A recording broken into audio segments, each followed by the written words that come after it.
GK संसार PCS special के episode 1 में आप सभी का स्वागत है। प्रश्न संख्या 1, नेताजी सुभाष चंद्र बोस ने आजाद हिंद सरकार की स्थापना कब की थी? ऑप्शन ए जुलाई 1943, ऑप्शन बी अगस्त 1942, ऑप्शन सी अक्टूबर 1943, ऑप्शन डी दिसंबर 1944। तो इस प्रश्न का सही उत्तर रहेगा ऑप्शन सी अक्टूबर 1943। नेताजी सुभाष चंद्र बोस ने आजाद हिंद सरकार की स्थापना अक्टूबर 1943 में की थी। सुभाष चंद्र बोस 2 जुलाई 1943 को सिंगापुर पहुंचे थे। 5 जुलाई 1943 ईस्वी को रास बिहारी बोस ने भारतीय स्वतंत्रता लीग की अध्यक्षता सुभाष चंद्र बोस को सौंप दी और स्वयं परामर्शदाता बन गए थे। तभी से सुभाष चंद्र बोस नेताजी कहलाए। 21 अक्टूबर 1943 ईस्वी को सुभाष चंद्र बोस ने आजाद हिंद फौज के सर्वोच्च सेनापति की हैसियत से सिंगापुर में स्वतंत्र भारत की अस्थायी सरकार की स्थापना की और यहीं से बोस ने दिल्ली चलो और तुम मुझे खून दो, मैं तुम्हें आज़ादी दूंगा जैसा नारा दिया था। प्रश्न संख्या 2, वर्ल्ड ऑफ वर्क रिपोर्ट किसके द्वारा प्रकाशित की जाती है? Option A World Bank, option B अंतर्राष्ट्रीय श्रम संगठन, option C FATF, option D UNCTAD. तो इस प्रश्न का सही उत्तर होगा ऑप्शन बी अंतर्राष्ट्रीय श्रम संगठन। अंतर्राष्ट्रीय श्रम संगठन यानी ILO द्वारा अपनी मॉनिटर रिपोर्ट श्रृंखला का नवा संस्करण वर्ल्ड ऑफ वर्क शीर्षक के तहत जारी किया गया।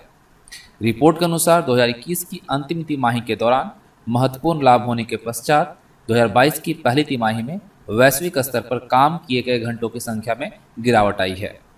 रिपोर्ट में उच्च आय वाले देशों में कामों के घंटों में सुधार की तरफ निर्देशित किया गया है, वहीं निम्न मध्यम आय वाली अर्थव्यवस्थाओं में कोविड पूर्व स्थिति की तुलना में वर्ष की पहली तिमाही में गिरावट का अनुमान किया गया है।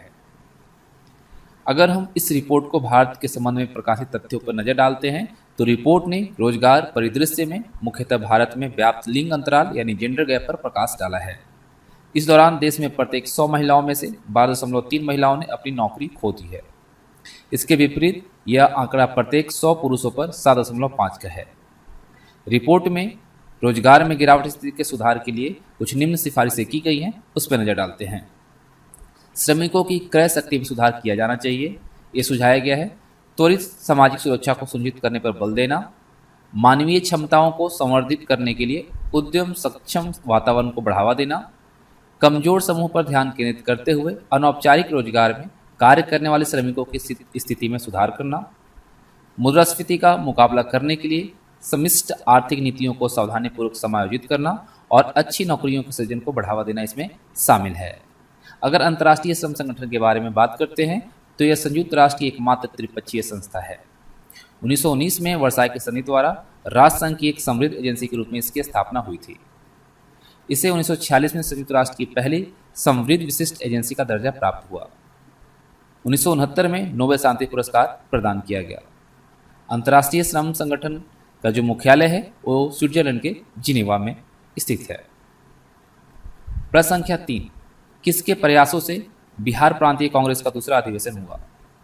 Option A Gopal Krishna Gokhale, option B Shridip Narayan Singh, option C Surendranath Banerjee, option D Ram Prasad Shukla. तो इस प्रश्न का सही उत्तर होगा श्रीदीप नारायण सिंह। बिहार प्रांतीय कांग्रेस का दूसरा अधिवेशन श्रीदीप नारायण सिंह के प्रयासों के फलस्वरूप आयोजित किया गया था। श्रीदीप नारायण सिंह बिहार के दूसरे मुख्यमंत्री बने थे, लेकिन वे केवल 18 दिन तक ही अपने पद पर रह पाए थे। वे 1 फरवरी 1961 को CM पद पर चुने गए और 18 फरवरी को पद से हट गए थे। इस सम्मेलन का प्रमुख उद्देश्य स्वतंत्रता आंदोलन और राष्ट्रीय कांग्रेस के मध्य संतुलन स्थापित कर राष्ट्रीय उद्देश्यों को प्राप्त करने की दिशा में सहयोग करना था। भारतीय राष्ट्रीय कांग्रेस के बारे में अगर हम बात करते हैं तो भारतीय राष्ट्रीय कांग्रेस की स्थापना 28 दिसंबर 1885 में हुई थी। भारतीय राष्ट्रीय कांग्रेस के संस्थापक A.O. ह्यूम थे। पहला अधिवेशन 1885 में बम्बई में आयोजित किया गया था, जिसकी अध्यक्षता बेगमचंद बनर्जी ने किया था, जो कि कोलकाता हाईकोर्ट के बैरिस्टर थे। 28वां अधिवेशन 1912 ईस्वी में बिहार के बांकीपुर में R.N. मडोलकर की अध्यक्षता में आयोजित हुई थी। भारतीय राष्ट्रीय कांग्रेस का 40वां अधिवेशन 1924 के बेलगांव में आयोजित की गई थी, जिसकी अध्यक्षता गांधी जी के द्वारा किया गया था। भारतीय राष्ट्रीय कांग्रेस का 56वां अधिवेशन 1947 में दिल्ली में आयोजित किया गया था, जिसकी अध्यक्षता डॉक्टर राजेंद्र प्रसाद ने किया था। एनी बेसेंट को 1917 में कोलकाता में कांग्रेस की पहली महिला अध्यक्ष चुना गया था। वहीं सरोजिनी नायडू भारतीय राष्ट्रीय कांग्रेस की पहली भारतीय महिला अध्यक्ष थी। प्रश्न संख्या 4, राजकुमार शुक्ल किस गांव के निवासी थे? Murli Bharhawa, option B Murlibhit, option C Murlidhir, option D इनमें से कोई नहीं। तो इस प्रश्न का सही उत्तर होगा ऑप्शन ए मुरली भरहवा। राजकुमार शुक्ल बिहार के मुरली भरहवा के निवासी थे। चंपारण सत्याग्रह हेतु गांधी जी को बिहार राजकुमार शुक्ल के द्वारा ही आमंत्रित किया गया था। गांधी जी की आत्मकथा सत्य के प्रयोग के 5वें भाग के 12वें अध्याय नील का दाग में गांधी जी ने राजकुमार शुक्ल के बारे में लिखा है। चंपारण का किसान आंदोलन अप्रैल 1917 में हुआ था। राजकुमार शुक्ल पर भारत सरकार के द्वारा स्मारक टिकट भी जारी किया जा चुका है। प्रश्न संख्या 5, बिहार में 1937 में गठित प्रथम भारतीय मंत्रिमंडल का नेतृत्व किसने किया था?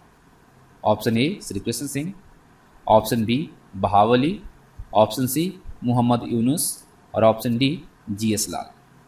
तो इस प्रश्न का सही उत्तर होगा मोहम्मद यूनुस, ऑप्शन सी। 1935 के भारत परिषद अधिनियम के अंतर्गत देश भर में जनवरी 1937 में चुनाव कराए गए थे।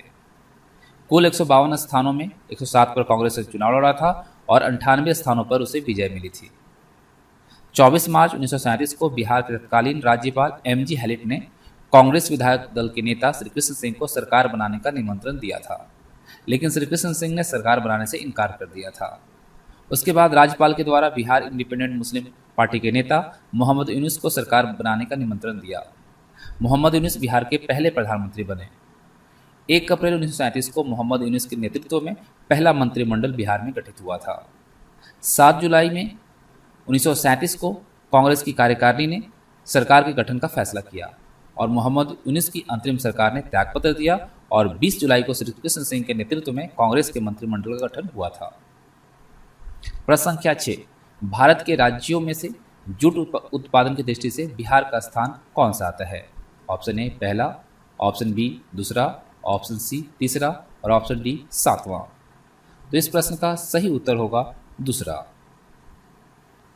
जूट उद्योग में भारत का विश्व में प्रथम स्थान आता है। जूट को सोने का रेशा भी कहा जाता है और भारत में प्रमुख जूट उत्पादक राज्य की अगर हम बात करते हैं तो पश्चिम बंगाल, बिहार, असम आदि जो है प्रमुख जूट उत्पादक राज्य हैं। भारत के जूट उद्योग में पहले स्थान पर पश्चिम बंगाल है और भारत के जूट उद्योग में बिहार का दूसरा स्थान आता है। देश के कुल उत्पादन का लगभग 80% जूट का जो उत्पादन है वो अकेले पश्चिम बंगाल करता है। भारत विश्व के कुल जूट उत्पादन का 35% उत्पादन करता है। भारत में पहली जूट मिल 1855 में कोलकाता के नज़दीक रिसरा में स्थापित किया गया था। प्रश्न संख्या 7, आधुनिक बिहार का निर्माता किसे माना जाता है? Option A Shri Krishna Singh, option B sir Ganesh Singh, option C Sadanand Sinha और ऑप्शन डी आचार्य नरेंद्र देव। तो इस प्रश्न का सही उत्तर होगा option C doctor Sadanand Sinha. आधुनिक बिहार का निर्माता सदानंद सिन्हा को माना जाता है। डॉक्टर सदानंद सिन्हा का पृथक बिहार के निर्माण के प्रयास में अग्रणी भूमिका रही थी। डॉक्टर सदानंद सिन्हा संविधान सभा के अस्थायी अध्यक्ष भी रहे थे। जेबी कृपलानी ने संविधान सभा के अस्थायी अध्यक्ष के लिए डॉक्टर सदानंद सिन्हा के नाम का प्रस्ताव रखा था। अब जानते हैं सदानंद सिन्हा के बारे में। डॉक्टर सदानंद सिन्हा का जन्म 10 नवंबर 1871 को वर्तमान बिहार के आरा जिले में हुआ था। आरा स्कूल में अपनी प्रारंभिक शिक्षा के बाद उन्होंने पटना कॉलेज से स्नातक की पढ़ाई पूरी की थी। बाद में 1889 में वे कानून की पढ़ाई के लिए लंदन चले गए और वे WC Banerjee, George Yule, SN Banerjee आदि नेताओं के संपर्क में आए थे और 1910 में डॉक्टर सिन्हा को बंगाल विधान परिषद के लिए चुना गया, जहां उन्होंने बिहार के अलग प्रांत की मांग को जोरदार ढंग से बढ़ावा दिया था। प्रश्न संख्या 8, बिहार प्रांतीय किसान सभा का गठन किसने किया? Option A Swami Sahajanand Saraswati, option B Rajkumar Shukla, option C Ramanand Mishra और ऑप्शन डी गंगा शरण। तो इस प्रश्न का सही उत्तर होगा स्वामी सहजानंद सरस्वती। स्वामी सहजानंद सरस्वती ने बिहार प्रांतीय किसान सभा की स्थापना की थी और 1929 में सहजानंद सरस्वती ने बिहार प्रांतीय किसान सभा यानी BPKS का गठन किया था। बिहार प्रांतीय किसान सभा के प्रथम सचिव श्री कृष्ण सिंह नियुक्त हुए थे। प्रश्न संख्या 9, किस केंद्रीय मंत्री ने role of labours in India development नामक पुस्तक लॉन्च की? Option A Piyush Goyal, option B Nitin Jairam Gadkari, option C Bhupender Yadav, option D RCP Singh. तो इस प्रश्न का सही उत्तर होगा भूपेंद्र यादव। केंद्रीय श्रम एवं रोजगार और पर्यावरण, वन एवं जलवायु परिवर्तन मंत्री Bhupender Yadav role of labours in India development नामक पुस्तक का विमोचन किया। इसमें भारत की विकास यात्रा में श्रम के योगदान, प्रख्यात शिक्षाविद और चिकित्सकों को द्वारा लिखे गए 12 लेख शामिल किए गए हैं। वीवी गिरी राष्ट्रीय श्रम संस्थान ने इस पुस्तक को प्रकाशित किया है। प्रश्न संख्या 10, निम्न में से किस शासक ने जीतल नामक तांबे के सिक्के जारी किए? Option A Iltutmish, option B Mohammad bin Tughlaq, option C Quli Qutub Shah और ऑप्शन डी रजिया सुल्तान। तो इस प्रश्न का सही उत्तर होगा ऑप्शन ए इल्तुतमिश। इल्तुतमिश की बात करते हैं तो इल्तुतमिश ने 1211 से लेकर 1236 तक शासन किया। वह कुतुबुद्दीन ऐबक का उत्तराधिकारी था। वह दिल्ली सल्तनत का तीसरा शासक था जो मामलुक वंश से संबंधित था। उन्होंने 40 वफादार गुलाम अमीर की टुकड़ी का गठन किया जिसे तुर्कान चिहलगानी भी कहा जाता है और जिसे चलीसा के तौर पर भी जाना जाता है। उन्होंने चांदी का सिक्का जिसे टंका और पीतल का सिक्का जीतल प्रस्तावित किया। इल्तुतमिश लाहौर के स्थान पर दिल्ली को अपनी राजधानी बनाया था। फिरोज शाह तुगलक, वह तुगलक वंश का तीसरा शासक था जिसने 1351 से 1388 ईस्वी तक दिल्ली पर शासन किया। फिरोज शाह तुगलक दान के लिए दीवान खैरात कार्यालय की स्थापना की थी। साथ ही साथ फिरोज शाह तुगलक ने दीवान बुंदगान दास विभाग की स्थापना की थी। फिरोज शाह तुगलक 4 नए शहरों फिरोजाबाद, फतेहाबाद, जौनपुर और हिसार को स्थापित करने के लिए जाना जाता है। फिरोज शाह तुगलक खाने जहां मकबूल एक तेलुगु ब्राह्मणी रूपी वजीर यानी प्रधानमंत्री के रूप में नियुक्त किया और वजीर ने अपने प्रशासन में सुल्तान की मदद की और इस अवधि के दौरान सल्तनत की जो प्रतिष्ठा है उसको बनाए रखा। मोहम्मद बिन तुगलक जिसने 1325 से 1351 तक शासन किया और मोहम्मद तुगलक जो था वो सिंहासन में बैठते समय दिल्ली सल्तनत 23 प्रांतों में बटी हुई थी। जिस वक्त मोहम्मद बिन तुगलक सिंहासन में बैठा था उस समय दिल्ली कुल 23 प्रांतों में बटी हुई थी। इससे क्या किया, इसने अपनी राजधानी दिल्ली से देवगिरी में हस्तांतरित कर दी और इसका नाम बदलकर दौलताबाद कर दिया। दौलताबाद वर्तमान में महाराष्ट्र में स्थित है। उसने दिल्ली से देवगिरी तक सड़क का निर्माण किया और लोगों के लिए विश्राम गृह भी स्थापित किए। कांसे के सिक्के के समान मूल्य के चांदी के सिक्के को प्रस्तावित मोहम्मद बिन तुगलक के द्वारा किया गया था। कृषि के एक नए विभाग की स्थापना की जिसे दीवाने को ही कहा जाता है और किसानों को कृषि ऋण भी प्रदान किया जिसे तकावी के तौर पे जाना जाता है।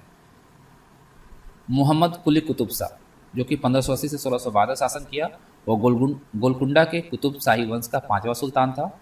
दक्षिण मध्य भारत में हैदराबाद शहर की स्थापना की और इसकी स्थापत्य कला केंद्र चार मीनार का निर्माण किया।